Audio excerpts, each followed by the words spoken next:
8장에서 역지흥양. 그 역에 번성한, 역이 흥성한 것은 기어 중고호 이렇게 있어요. 중고시대일까? 여러분. 자, 역을 만든 사람은 기유 우한호라고 생겼어요. 우한의식이 있었을까? 제가 아까 쇠쇠한 다음에 우한 얘기했죠. 바로 여기 7장에서 나오는 거예요. 우한의식이 있었을까? 복희씨는 상고시대예요, 여러분. 그래서 중고시대는 은나라에서 주나라로 넘어가는 변혁의 시기예요. 그래서 주역을 전부 여기서는 문왕이 지은 것으로 보고 있는 거죠. 그 어떤 기호를 만든 건 복희씨일지라도 사실 이 주역의 그 64개의 의미를 다 담게 된 거는 누구 덕분이다? 문왕 덕분이다.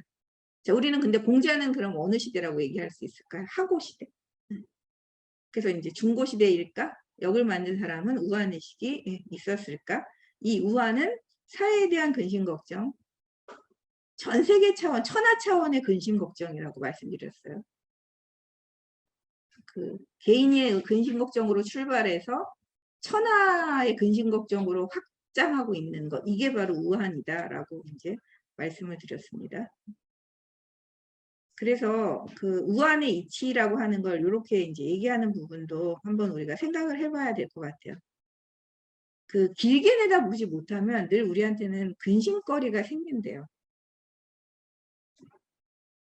우리가 멀리까지 근심하지 않으면 반드시 가까운 근심들이 계속해서 생겨나요.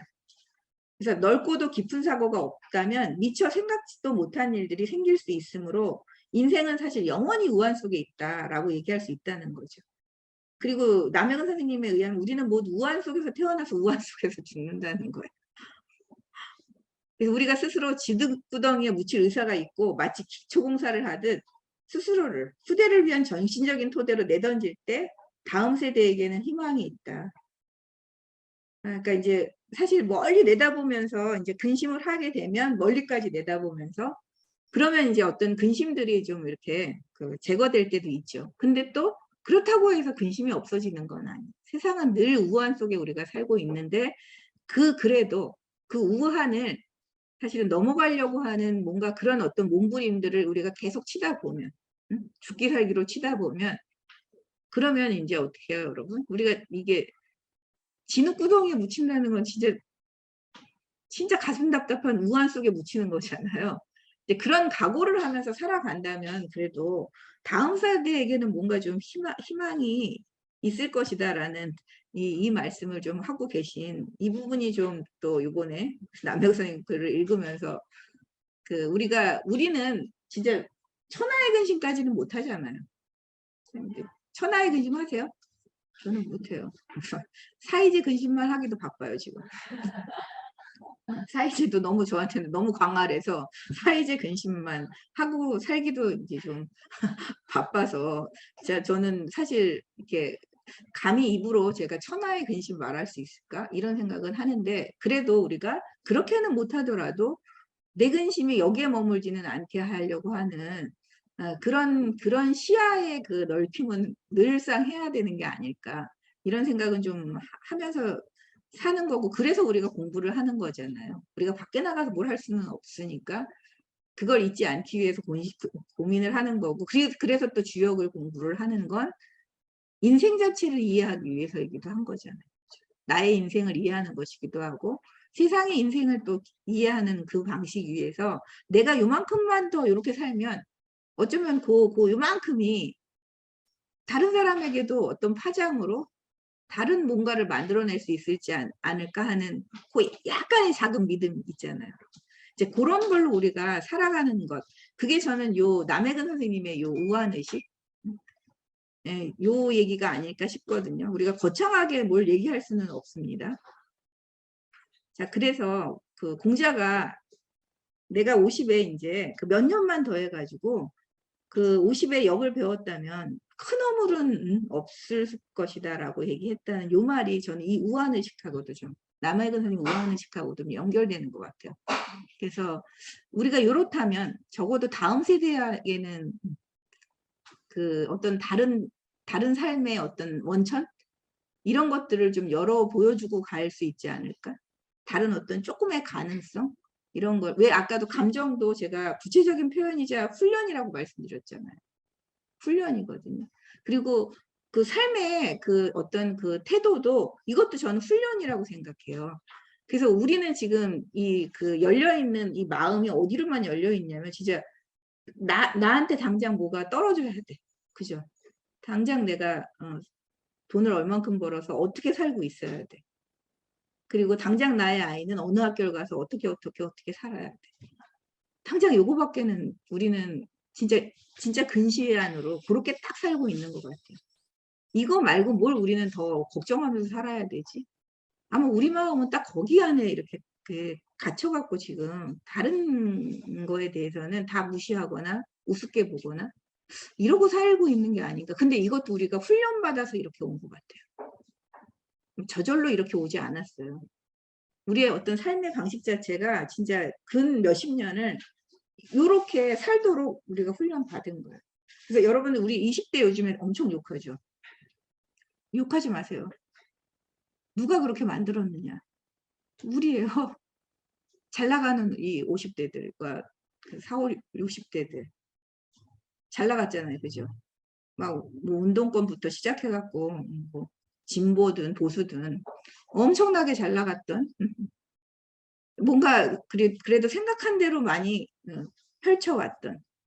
그래서 내 아이들은 더 많이 펼치게 하기 위해서 막 그 좋은 것만 막 주려고, 그리고 절대로 고생은 하면 안 된다는 이 마음으로 아이들을 막 키운 그 과보가 저는 요즘에 딱 펼쳐지는 게 아닐까 싶거든요. 진짜 오로지 이기적인 방식이고 다른 건 안 보이는 거잖아요. 오로지 그렇게 하는 건 우리가 만들어 오는 이 그 업보 안에 있다. 그래서 우리가 훈련을 해야 돼. 그 20대를 훈련시키려고 뭐 애쓰시면 실망만 해요.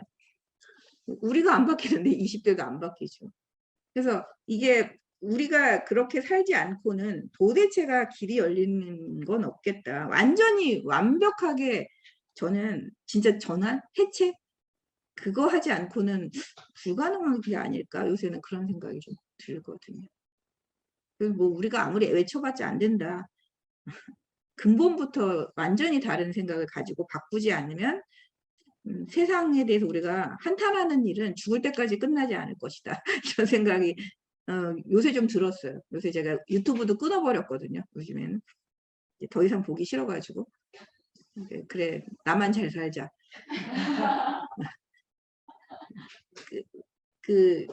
곰쌤이 그런 얘기를 하셨어요. 저도 깜짝 놀란 게 그거였어요. 너무 우울하다 막 이러더니 그래 내가 더 괜찮은 사람으로 잘 살아줘야지. 보란 듯이 잘 살아줘야지. 그렇게 말씀을 하셔서 나하고 차원이 다르구나. 나는 그냥 유튜브 뉴스 끊는 걸로 잘 살아야지 이랬는데 그거 갖고는 안 되겠구나. 진짜 잘 살아야 되겠구나. 그러니까 다른 마음을 가지고 잘 살아야지. 보란 듯이 잘 살아줘야지.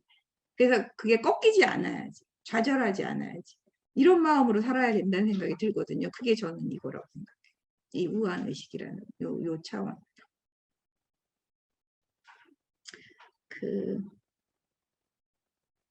이거를 좀 말씀을 드릴게요. 제가 이제 도덕경 63장도 왜 했지? 이러면서 또 보고 있습니다. 제가 비몽사몽해서 왜 했지? 죄송해요. 제가 어제 너무 정신이 없었나 봐요. 제가 새벽 1시인가에 잠깐 눈 감고서 너무 힘들어가지고 눈을 뜰 수가 없어서 자다가 1시에 일어났거든요. 1시에 일어나가지고 이걸 주섬주섬 책을 모아갖고 이렇게 저렇게 궁굴리면서 공부를 하고 있었는데 이것도 제가 볼게요. 요거는 그냥 읽어볼게요. 위무위거든요. 도덕경 63장이에요. 무위로 행하라고 했어요. 무위로 행하고 사무사 일 없음으로 일을 하라고 얘기했습니다. 일 없음으로 일을 삼고 미무미 맛 없음으로 맛을 삼는다. 참 멋있죠, 선생님들. 맛 없는 것이 진짜 맛있고 일 없는 게 일이고 함이 없는 게 하는 것이다 라고 하는 것. 자, 대소다소라고 했거든요. 작은 것을 큰 것으로 삼고 적은 것을 많은 것으로 삼아라. 이런 게 해석이 되게 어려워요. 대소, 다소. 뒤에 적은 것을 큰 것으로 삼고 작은 것을 많은 것으로 삼고 보원 이덕. 그 원한을 갚는데 뭐로써 갚는다? 덕으로써 갚다. 그리고 그 도 나눠 기이. 그 어려운 일은 어디서 해야 된대요? 그 쉬운 데서 꾀해라. 도 나눠 기이. 그 어려운 일은 그 쉬운 데서 꾀하라. 그 다음에 위대어 기세. 큰 일은 어디서? 아주 작은 데서 행하라. 그러면 그 천하의 그 난사, 어려운 일은 반드시 또 어디서요? 쉬운 데서 시작된다. 쉬운 데서 비롯된다. 자, 천하의 대사는 필짝 어세요. 필이 아주 세세한 데서 비롯된다.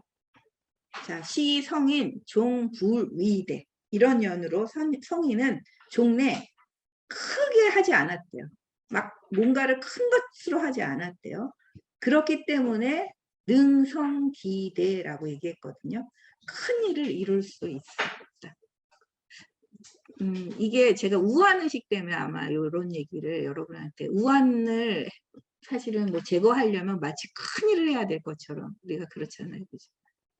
그 세상의 근심을 한 번에 막 제거해야 되고, 그리고 뭐 적폐를 막 하루아침에 무너뜨릴 것처럼 막 아무것도 못하면서 하루아침에 무너뜨릴 것 같은 그런 기세. 근데 그거는 진짜 관념적인 기세였던 것 같아요. 진짜 그러려면 아주 작은 것부터 하나하나, 그러니까 내 주변으로부터, 내 발끝으로부터 그거를 해나갔어야 되는데 우리는 그렇게 안 했다는 거. 저는 원려라고 하는 게 멀리 대다보면서 그 걱정하는 건, 저는 발끝에 있는 이 일부터 하나씩 제거해 가면서 큰 일까지 가는 것. 이게 진짜 원려라고 생각하거든요. 그래서 이 말이 되게 저는 도덕경의 말이 쏙 들어왔어요. 그래서 그 우한의 문제를, 문항을 상상했더니 요게 도덕경의 요 63장의 차원에서 주역의 그 괴를 그 우한으로, 그걸 지금 세상에 어떤 일이 있지? 어떻게 해야 되지? 그러면서 막 그 머리를 막 쓴 거잖아요.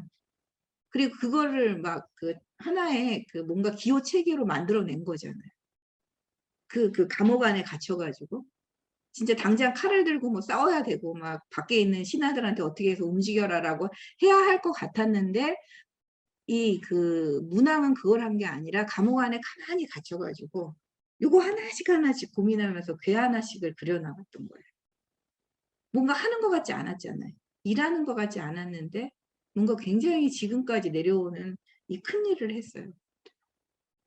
그래서 천하의 큰 일이고, 이게 우리의 마음을 크게 바꾸는 일을 그 미세한 그 작업으로부터 시작을 했던 거예요. 그리고 사실 그 은나라 주왕에 대해서 얼마나 미움이 커요. 근데 그 원한을 그렇게 갚지 않았잖아요. 그렇죠? 저는 원한을 이 주역의 어떤 괴한에다가 삶의 원리를 막 분부하면서 찾아내는 이 과정이, 이게 덕으로 갚은 행위 아닐까? 이런 생각을 하면서 제가 왜 말하니까 떠오르네요. 아까는 이게 뭐지 나 이랬는데, 그러니까 작은 것으로 사실은 이게 큰 일이 되는 거고 적은 것이 많은 일이 되는 이죠. 그 노자는 사실은 그래서 되게 작은 것을 귀하게 여깁니다. 큰 것, 막 성장해서 막 팽창하고 이런 게 아니에요. 작게. 그것이 사실은 이 모든 생명을 살리는 기림을 이렇게 얘기해주고 있는 거예요. 억지로 뭘 하지 않는 것. 안 될 때는 무위예요. 함이 없어야 돼. 인위적으로 뭘 해서는 안 돼요. 인위적이지 않은 일을 하면서 뭐가 되는 거예요. 그래서 일이 없는 것을 우리는 무료하게 생각하는데, 뭔가 그런 일을 만들지 않는 상태, 그런 상태, 아니면 사건을 만들어야 되죠. 전쟁이라도 만들어야 되잖아요. 그죠? 근데 그걸 만들지 않음으로 해서 오히려 어때요? 백성들을 좀 더 편안하게 만들 수 있었던 거예요. 그 계기가. 그러니까 그런 일들을 이렇게 보여주는 요 63장이 좀 제가 이렇게 읽다가 이게 다른 때보다 더 쏙 들어왔거든요. 요 그 개사전을 읽으면서. 개사전을 읽을 때는 제가 이제 말씀드리지만 늘 노자의 도덕경, 그다음에 중용, 요게 같이 텍스트가 돼야 돼요. 그래서 이런 그런 개념들 있잖아요. 이런 게 훨씬 더 잘 들어오거든요. 그래서 이게 그 우한의식이라고 하는 이 부분, 난세의 우한의식은 도대체 어떤 거였을까? 라고 하는 걸 이걸로 좀 더 우리가 이해해 볼 수 있지 않을까 싶어요. 그래서 그러면 오히려 큰 일을 하고 먼 일까지 할 수 있다. 먼 데까지 바라볼 수 있다 하는 그 부분. 뽑아놓고 보니까 제가 참 잘 뽑았네요. 저 어제 사실 비몽사몽에 막 책만 잔뜩 갖다 놓는 거 아시죠? 제가 이렇게 옆에다 막 쌓아놔. 그 남의 선생님 거 읽고 나서 이제 나머지를 그러면 어떻게 이걸 해석을 해볼까 하면서 너무 힘이 빠져가지고 막 책만 쌓아놨어요. 제가 제 방에 이렇게 여기다 책석은 요만한데 책은 이만큼 쌓여 있어. 근데 보기가 너무 싫은 거예요. 못 보겠어. 그러고서 도덕경을 막 들쳐 이렇게. 근데 이게 저한테는 제일 그때 쏙 들어오는. 근데 잘 뽑았네요. 감탄하고 있습니다. 비몽사몽에 그래도 나름 괜찮았다. 이렇게 여러분. 자, 그리고 이제 여러분한테 꼭 중요한, 저는 공자님이 이런 게 너무너무 좋아요. 그 64개를 그냥 넘기지 않는 거. 이렇게 저렇게 가지고 막 엮어보는, 이게 우리가 덕을 닦아야 돼요. 그죠? 인간으로 살면서 덕을 닦는데 덕을 닦는데 꼭 필요한 괴가 있어. 그걸 9개를 보는 거예요. 이게 구덕이에요. 구덕괴라고 얘기해요. 구덕괴를 3번 나누어서 설명하셨어. 그래서 구덕삼진이라고 얘기합니다. 3번 나누어서 진술했어. 그래서 지금 이게 이 9개가 3차례 걸쳐가지고 이렇게 설명되거든. 되게 간결하게. 근데 저 사실 제가 개사전에 반했던 게 딱 이 장면이에요. 사실 앞에서는 막 이렇게 나왔을 때 그냥 이렇게 넘어갔어요. 처음 읽었을 때. 뭐 그런가 보다 막 이러면서. 이렇게 간단하게 설명해주고 막 짜증내면서, 여러분하고 똑같아요. 저도 막 이렇게 넘어오다가 제가 이걸 읽고서 뭐가 좀 이때 좀 달랐어요. 이 구덕계를 읽으면서 공자님은 64개를 이렇게 읽는구나. 그래서 이게 공자님한테는 덕을 닦는 중요한 계가 9개 이렇게 있구나. 보세요, 선생님. 리, 겸계, 복계, 한계, 손계, 이계, 곤계, 정계, 손계. 요게 공자님의 구덕계. 자, 볼게요. 리, 밟을 리죠, 여러분. 천택리계, 덕의 기초입니다. 여러분이 그 덕의 집안, 이 집안을 다질 때는 뭐를 해야 돼요? 리계를 이해하셔야 돼요. 이 천택리는 유함이 강함에 깔려 있잖아요. 위아래가 구분되어 있고 높음과 낮음의 그 마땅함, 이런 걸 보여주고 본분에 맞게 행동하는 거, 이치의 당연함, 이런 걸 알려주는 게 바로 천택리계예요. 그래서 이 예의 구분, 이걸 시작하는 것이 바로 천택리계입니다. 그래서 리호미, 호랑이 꼬리를 밟아도 사람을 물지 않는다는 거 기억하시죠? 그 형통함. 이거는 리이기 때문에 그렇다는, 위아래를 구분한, 천지사방 위아래, 이걸 내가 구분하고 거기서 내 위치를 알 수 있는 거, 이게 천택리예요. 밟을 때를 밟는 거예요. 이게 덕이에요. 밟을 때를 밟는 거. 그래서 덕의 기본이다. 인간이 밟고 가야 할 아주 기초적인 세계. 그래서 덕지기라고 얘기했어요. 덕지기. 그래서 여기 리는 길을 걷는 겁니다. 딛고 일어서야 되는 어떤 그런 그 관점, 인생관, 이런 것이 분명해야 되는 게 천택리계예요. 내가 어떤 부류의 사람이 되려고 하는지 분명히 알 수 있게 해주는 거. 이게 바로 천택리입니다. 관계 속에 내 위치, 관계 속에서 내가 해야 할 일, 이거를 확실하게 알 수 있게 해주는 거, 이게 리예요. 그래서 리는 덕지기야. 그 다음에는 겸계네요. 지산겸계. 자, 높은 산이 땅 아래로 내려가는 거죠. 이 낮은 것을 높게 해주는 거, 이게 바로 이제 지산겸계입니다. 낮은 것은 높여주고 높은 것은 낮추고, 이 사양지심이라고 하는 이 마음을 펼치는 게 바로 지산겸계예요. 근데 겸손은 어떻게 하래요? 덕지 병량. 이게 자루예요, 여러분. 자루병. 손잡이. 그 손에 늘 간직해야 돼요. 손에 들고 있어야 되는 거, 이게 바로 겸괴라고 얘기하고 있습니다. 자, 아셨죠, 선생님들 이제? 그 리는 이 기반으로 다져야 되고 기초로, 겸은 내가 늘 손을 잡고 있어야 되는 것, 복은 덕의 기본, 뿌리라고 얘기하는 게 낫겠는데요. 덕의 뿌리. 자, 질의 복입니다. 땅속에 우레가 감춰진 거, 일양이 회복되는 거, 이게 근원으로 돌아가는 거다라고 얘기했죠. 그래서 여기 덕의 뿌리이자 근본이라고 얘기했어요. 그 근본이라는 게 어떤 거예요? 그 원래 있는 그 작은 하나로 돌아가는, 작은 하나. 그래서 뭐 터닝 포인트이기도 하고 리턴이라고도 얘기했잖아요. 영어로 지난번에 기재 선생님이 설명을 해주셨던 것 같은데, 그래서 뭐 뭐든 상관없는데 그 잘 안 보여요. 안 보이는, 근데 우리 안에 간직되어 있는, 그래서 우리 이 인간을 사실 그 키울 수 있는 그 어떤 하나의 잠재된 가능성, 그게 우리한테는 분명히 있다는 거예요. 그것이 늘 돌아온다는 거죠. 잊힐만 하면 돌아와요, 선생님들. 그래서 그 근본이 된다라고 얘기를 했거든요. 그래서 그 동은, 움직임은 그 고요함에 근본하고 있고, 이건 한강백이에요. 말은 침묵에서 시작이 된대요. 복이라는 것은 각기 그 시작한 것으로 되돌아오는 것이다. 그래서 덕의 근본이라고 얘기할 수 있다. 이 한 일양이 우리한테 뭔가를 시작하게 해주는 기운이거든요. 그러면 이제 움직이는 것은 고요함에서 시작이 되는 거고, 말은 침묵에서 시작이 되는 거고. 여러분들이 침묵하고 있는 그 가운데 어떤 말이 터져나오게 되겠죠. 그 신중함일 거예요. 그죠? 그 말이. 함부로 하지 않는 그 말. 그래서 그 침묵 속에, 침묵이 더 무서운 아우성이에요. 사실 따지면. 침묵이 더 아우성입니다. 그 아우성 속에 나오는 그 말이 굉장히 귀한 거죠. 이렇게 이게 덕의 근본이라고 표현하는 요 부분. 이게 지뢰 복계가 덕지 본냐. 이거 지금 외우세요. 그리고 이제 이 복계를 생각하면 일체를 되돌려서 여러분 자신에게서 구해야 된다는 거예요. 딴 데서 찾을 수 없어요. 뭔가의 원인을 여러분은 딴 데서 찾거나 뭔가의 좋은 것을 다 밖에 있다고 생각하는데 그렇지 않다. 다 나한테 있다. 그러니 돌아와야 돼요. 나한테로 돌아오기를. 그래서 잘못을 한 것도 다 밖에 있는 것처럼 보지 말고 나 안에서 찾아라.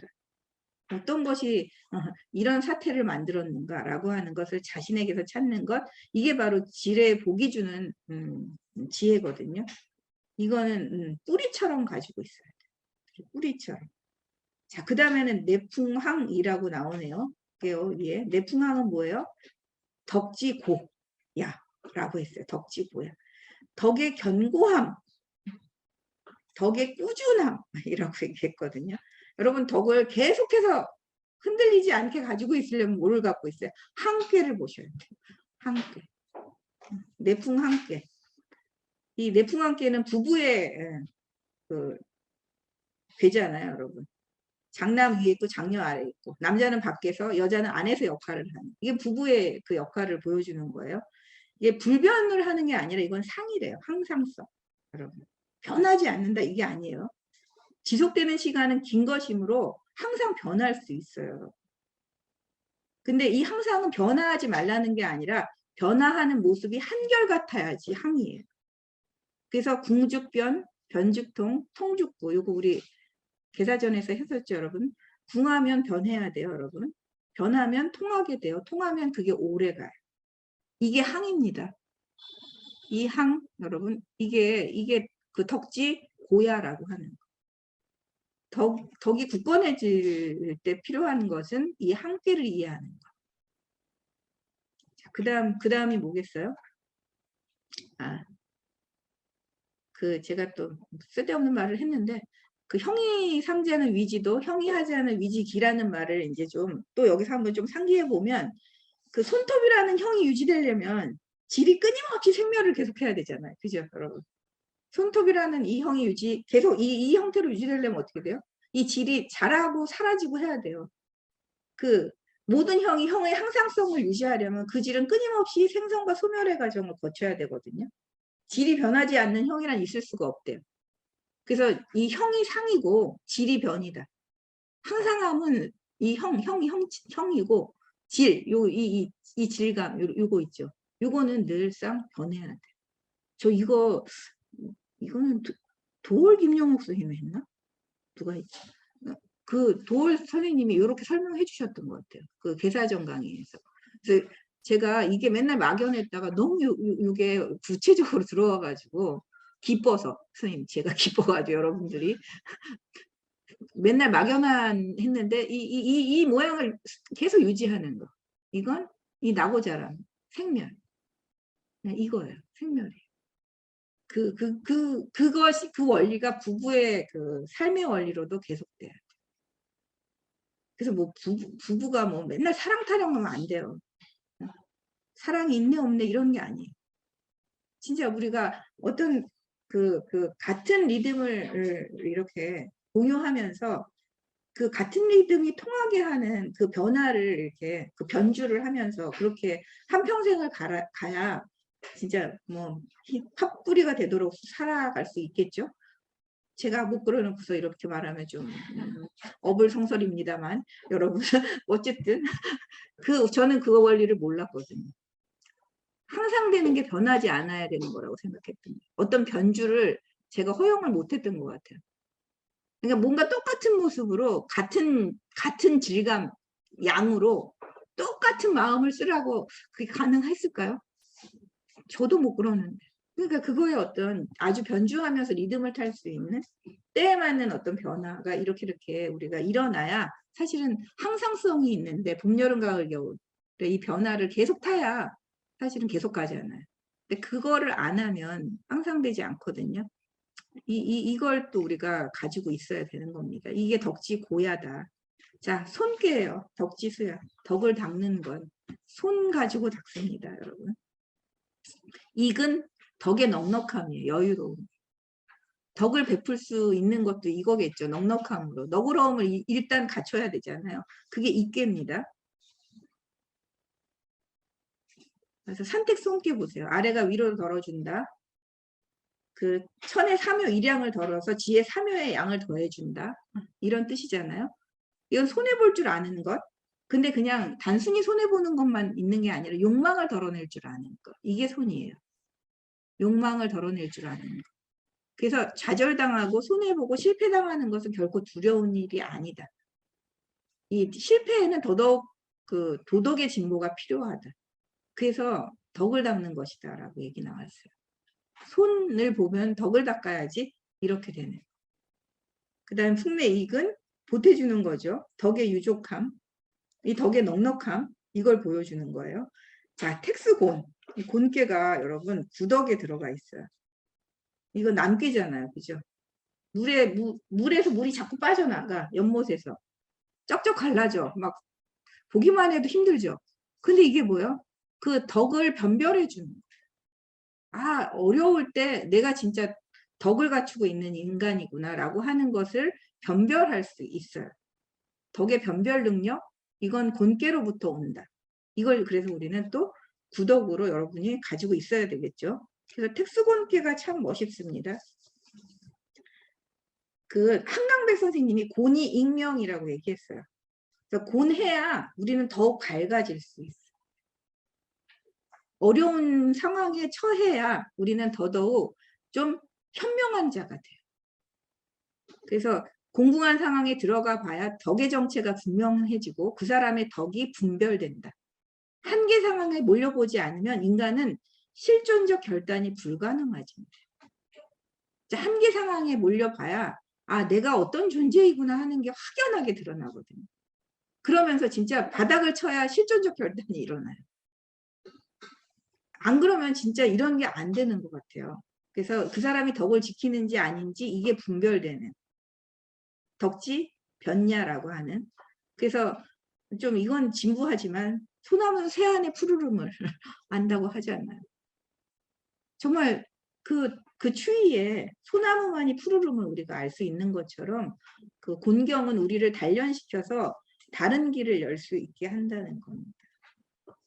이게 그 전통적으로 중국에서는 이 곤을 이렇게 받아들인 것 같아요. 그래서 어려워야 선생님들 우리가 훨씬 더 자기를 더 잘 알게 돼요.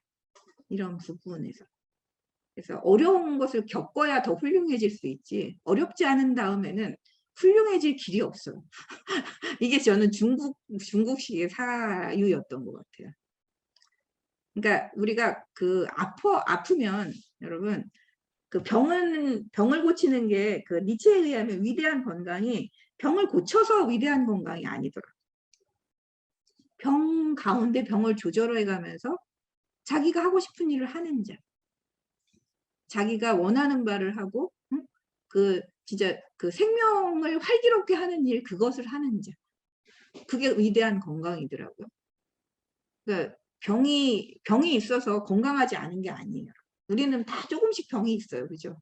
뭐 정신적으로도 조금 아플 수도 있고, 몸이 진짜 아플 수도 있고, 다 뭔가 그 아픈 상황을 겪어가고 있거든요. 그런 가운데 해나가는 거. 그래서 그 진짜 니치는 엄청 아팠잖아요. 뭐 일어설 수도 없을 정도로 아팠었다고 그러더라고요. 눈도 거의 그 어질어질하고 먼 듯이 해가지고 책을 볼 수가 없었대요. 그래서 오히려 책을 볼 수 없는 상황에서 책을 멀리하는 거예요. 너무 또 좋아하시지 마세요. 근데 지필 활동을 엄청나게 왕성하게 했어요. 오히려 그 책에 갇히지 않으면서 사유가 확 트인 거예요. 그리고 그 기존에 생각할 수 없었던 방식으로 그 가치를 생각하는 이런 게 막 머릿속에서 막 상상이 일어나는 거죠. 그러니까 이런 게 위대한 건강이라는 거예요. 못했어, 안 돼, 이게 아니래요. 새롭게 무언가가 다르게 되는 거. 그래서 아프면서 엄청 걸었고 엄청 등산을 해. 산을 그렇게 올라다녔다고 하더라고요. 그래서 안 건강한 것 같지만 엄청나게 건강한 삶을 살 수 있었던 거. 그게 저는 이 곤계에서 말하는 것 같아요. 곤이 익명이라고 하는 게 바로 그거인 것 같거든요. 그래서 단련시켜서 다른 길을 열 수 있게 하는 것, 그것이 바로 위대한 건강이다 라고 얘기할 수 있고, 그 다음에 수풍정이에요. 이 수풍정은 뭐라고 얘기했어요, 여기서? 덕지지야. 덕의 터전, 덕의 터전이라고 해야 되나? 그 어떤 덕의 지형? 이렇게 그게 수풍정이라고, 덕이라는 것이 샘물 솟듯이 끊임없이 나오는 것. 어떤 덕의 어떤 규준 같은 거라는 거예요. 덕의 규준. 덕의 근원적 바탕은 샘물 같아야 한대요.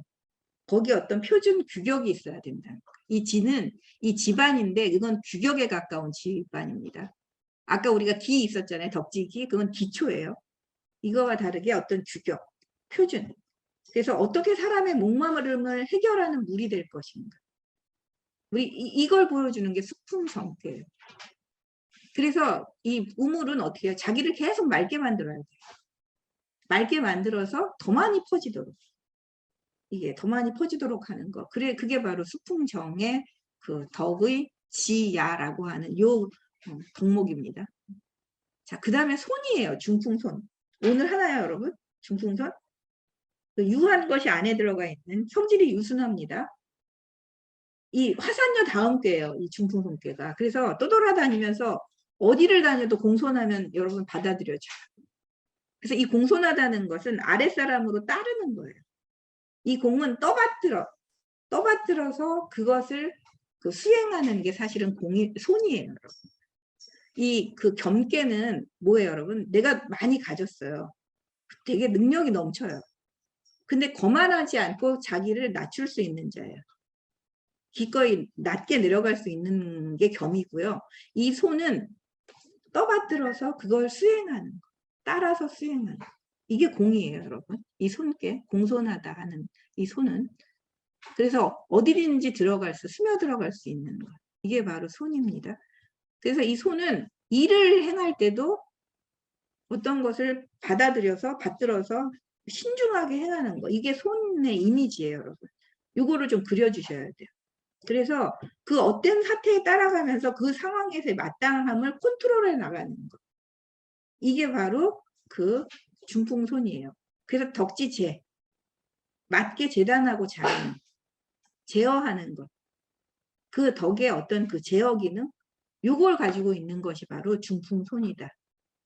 그래서 공자가 제시한 요 9개는 뭐 우한의식에서 이제 또 요걸 9개가 나온 거죠. 우리가 이걸 가지고 있으면 정말 천하무적이에요. 어디서든지 살 수 있어. 치세든 난세든 인생은 반드시 이 9가지 조건을 구비해야 됩니다. 공자가 뽑은 거예요. 우리가 꼭 가지고서 살아야 할, 여러분이 가지고 있어야 되는 거 9개, 9덕개. 오늘은 여기까지만 할 거예요. 근데 이게 3번 변주된다 해가지고 이제 2번째, 3번째도 너무 재밌어요. 진짜 놀라워요. 저는 그 정희천 선생님의 주역 설명도 너무 좋은데 이 괴사전의 이 부분이 진짜 그 주역을 좀 다르게 보게 해주는, 저한테는 되게 다른 거였어요. 그래서 제가 괴사전이 참 멋지구나. 그리고 한강백 선생님이 여기 그때 등장을 했어요. 그 도월 선생님 그걸 읽다 보니까 한강백의 그 괴사전 해석이 또 멋지구나라고 해가지고 제가 이제 그때 주역 정의를 다시 공부를 했거든요. 이제 이렇게 꼬리를 물면서 우리가 공부를 좀 열어가야 돼요, 선생님들. 그냥 받아먹지 마시고 선생님들이 직접 그 공부를 어떻게 해요? 막 이렇게 물어보시는데 저는 그냥 이런 게 궁금증이 자꾸 생겨야 된다고.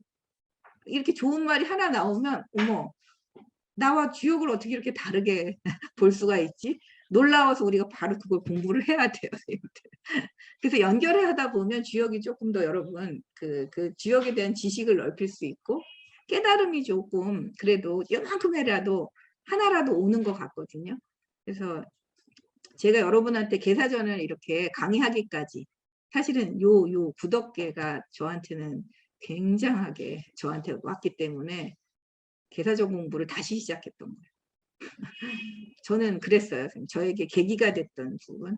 그래서 너무 힘주었더니 다 못했습니다. 가난한 일을 다 못했습니다. 오늘 여기까지 할게요.